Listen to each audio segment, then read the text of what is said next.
Luckily, we know better, which is why we have this summoning here. Anyone trying to come through is gonna get stopped by the summoning. Alternatively, we could do something else, but I'll think about it. Specifically, I may want to move all of my fleet out and stay in Turkish ports, well, Ottoman ports. Once the Ottoman Empire joins us, they will join us pretty fast. Unfortunately, that means we're gonna have to fight here and here. One more thing I need to do. I need to set some goals for me. So what I want to do to be happy is take the Suez Canal, take Gibraltar, and as much as we can get of France. I will not aim. I will end the war even if I haven't taken anything in England itself. We might just, invade Poland as well and Denmark maybe. We'll think about it. Because it's gonna be long and boring if I have to, if I plan on taking the entire North African continent. Well, lands. Nice, that's our first turn. It went meh. It's the first turn. What do you expect?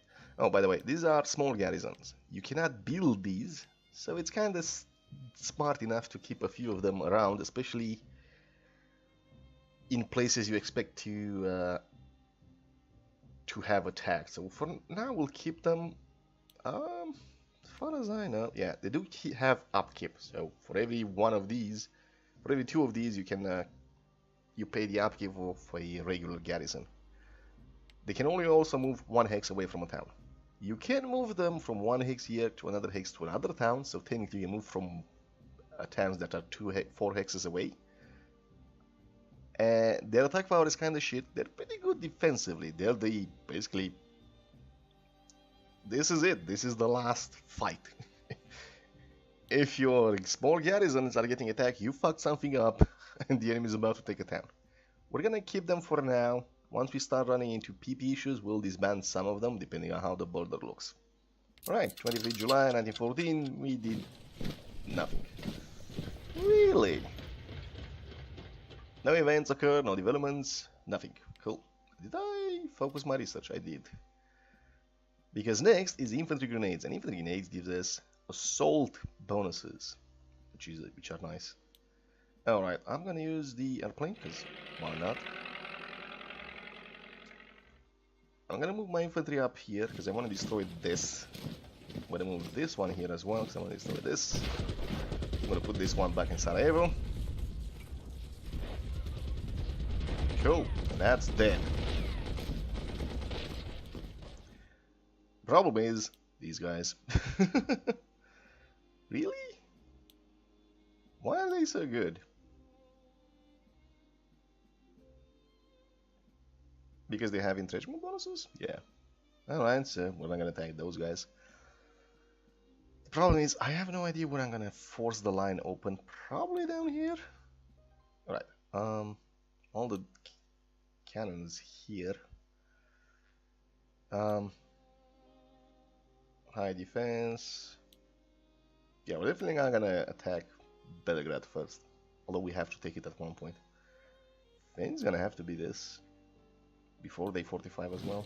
2-1. I want you here, 2-5. Let's not do that. Next time. The problem is, and it's a big problem, because of how Hexes works, all of this guy, this infantry brigade, can be attacked by all of 3 of these guys. This one can only attack 1.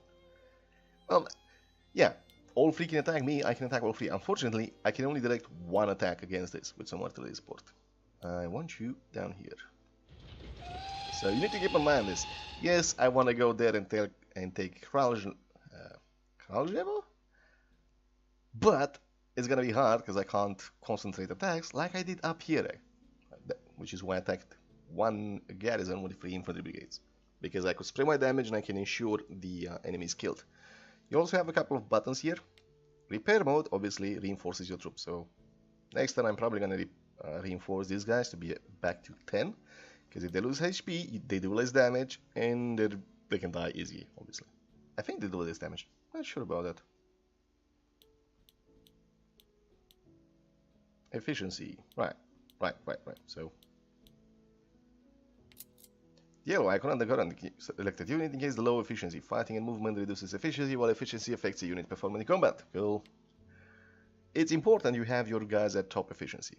Although I don't think that matters that much. I think once the number here, that's in white, turns to yellow or red, that's when their efficiency is low. So you can, fight. The problem is this will go down as you keep moving and keep fighting. So you need to take a break, give the troops a break. Right. The reason I move these guys up here is because Russia's gonna take a while to get here, and by that time, I think it takes 2 turns to dig in. So hopefully I'll have some fortifications here to hold this entire line. I'll see how that works. But hey, it's something. And our PP is our shit. We're Austro-Hungary. We don't have the economic power and industrial power we used to have. Alright. Cool. We might need German assistance to deal with Serbia. We might just need German assistance to deal with Serbia. Ow. Oof. Germany declares war. Germany has allied with Austro-Hungary and declared war on France and Serbia. France stands tall. Germany's declaration of war does not come as a big surprise. France's armies are confident they can deal with the German aggression. Belgium invaded. After refusing of their ultimatum, Germany has declared war on neutral Belgium. The British are outraged and have vowed to assist Belgium in the war. More effort increased to 85%. Should get more production power. France joined the Entente. Germany joined Central Powers. Belgium joined the Entente. Cool. Von Hotzendorf.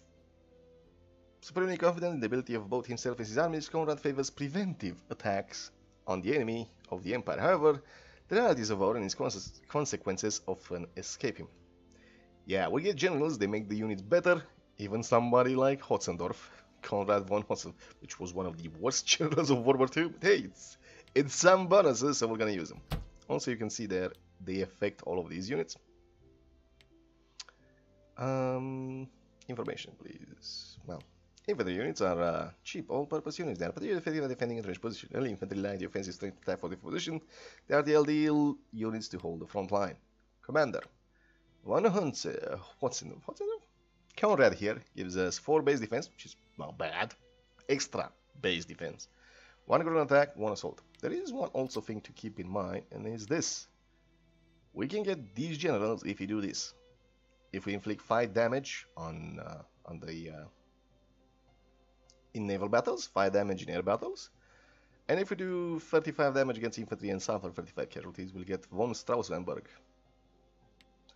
which ironically isn't as well. He's a general, so there's a limit to how many generals you can have. You guys need to pull back, maybe. Don't think about it. You need to come here and destroy this cavalry, really.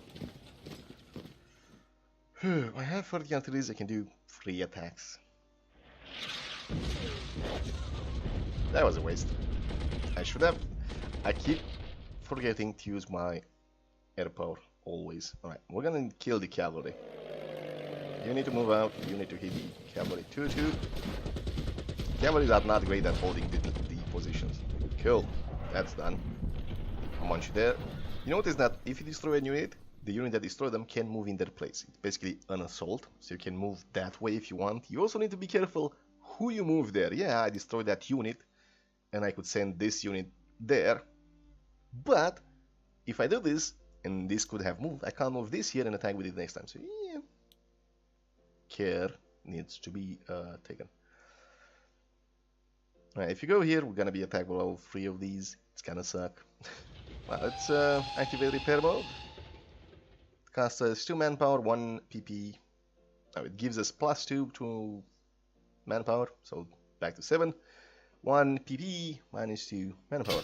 These will run out. Okay, you can also produce another infantry divisions, which we will do. Artillery is 40, armor train is 25. It's interesting, the armor trains are interesting. I rarely use them, I almost never build them. Some nations do starve them. Fighters are interesting, but they're expensive. And for now, we need infantry.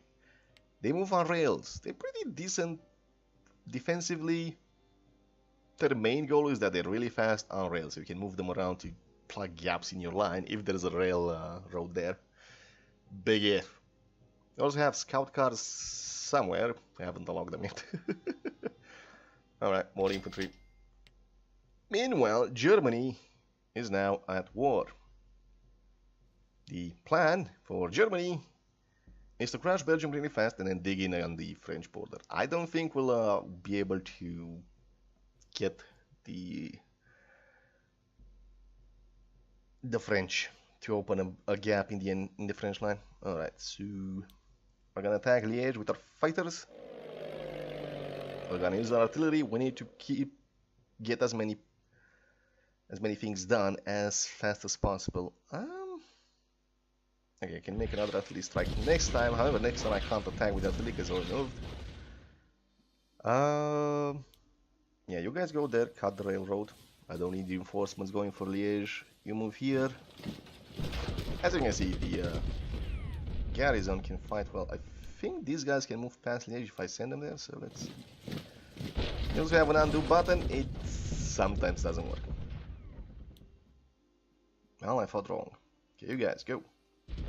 Liège has fallen.